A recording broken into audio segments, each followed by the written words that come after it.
In previous videos, you already learned so much. You know what are toxins, the free radicals. You know what is the difference between free radicals and antioxidants, and how the antioxidants are helping you to remove the free radicals from the body and prevent your DNA against the damage and avoid this disruption of your hormonal system.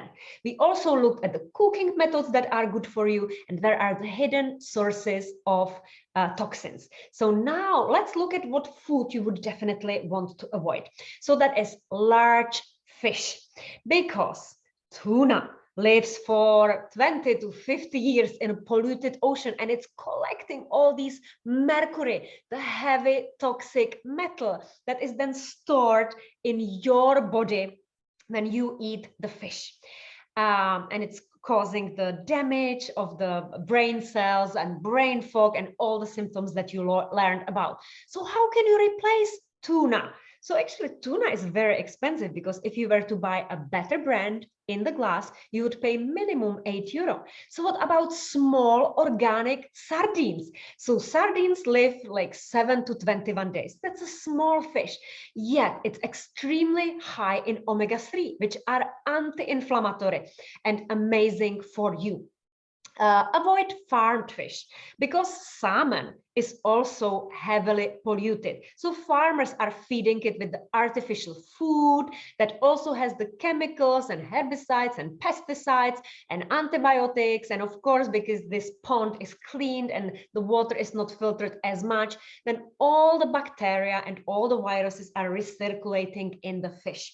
And also, before the farmer kills the fish, they actually feed it with a synthetic beta-carotene to make this beautiful orange color. So you can see that the farmers actually have the scale, and they decide what color the flesh will be. Yeah, so you can see that if it's like very orange, that is not natural for salmon. I would invite you to buy organic salmon, wild caught salmon, and you will see that actually the flesh, the fat is not as thick, and the color is definitely not orange as you can see on the picture.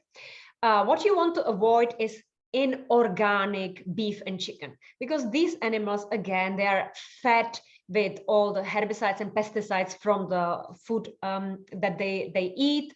And also they're treated with antibiotics, even as a prevention, and the antibiotics then stay in the flesh. If you are buying dairy products, maybe I would suggest that you buy it in organic quality. So the question usually comes, so is there less hormones and less antibiotics? So hormones will be there anyway, because it's produced by the cow, and it's supposed to grow her baby, the animal. So it is not natural to you. However, if you are like used to dairy products, you don't have any skin issues, then why not? But in organic quality, that would be definitely wise, because again, all the remaining antibiotics are not stored in the fat cells, because you know that the milk is fatty, 3.5% of the fat minimum, and I advise you to buy the full fat milk and not the version where the fat was removed. Soya products. So soya products are heavily polluted, high in cadmium, and cadmium is endocrine disruptor. If you are a vegan or vegetarian, maybe try to make a variety of the products and not eat or drink soya milk every single day. With the vegan products, I would also bring up that many of them have hydrogenated oil. So what that basically means, you know, these margarines, how does it come? It's oil, it's from plants. So you cannot turn oil easily into solid fat, solid margarine. You have to expose it to a high temperature and introduce the hydrogen so that you change the molecular structure. So this is heavily processed food, and I don't advise buying vegan products.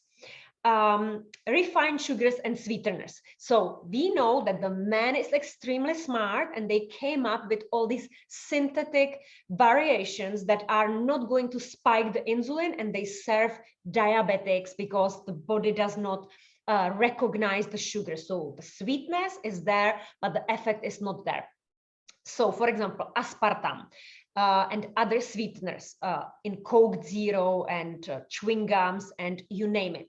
So our body and our cells don't know it. And even the microbiota that live in you, they are not used to that and it's killing them.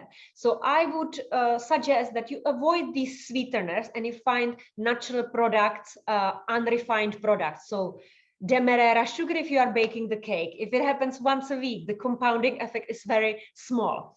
Mycotoxins that are in peanut butter, tahini sauce. So again, check the source where it's from, or even dry fruit.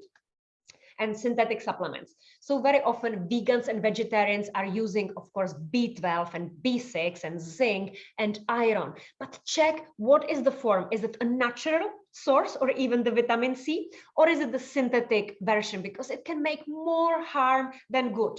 And alcohol, because alcohol is a toxin.